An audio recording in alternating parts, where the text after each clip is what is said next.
Another Bluetooth speaker na naman mga kapatid. So ito guys, ay pinapayos lang nito ay charging port, pero pag check natin at nilagyan nga natin ng battery pero walang display.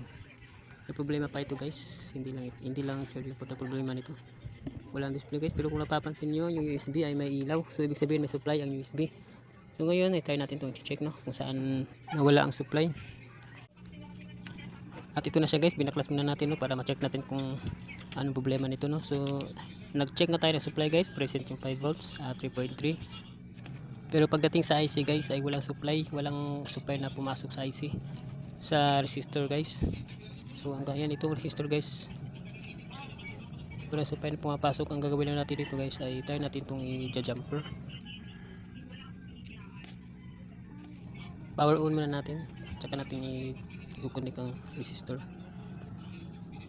So ayan guys, i-jumper na natin. Ayan guys, kung nakikita nyo may display na siya, no?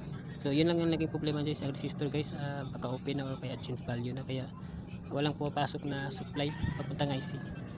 So ang gagawin na natin dito guys ay i-jumper lang natin yan. Pwede naman i-jumper guys, pwede rin palitan ng resistor.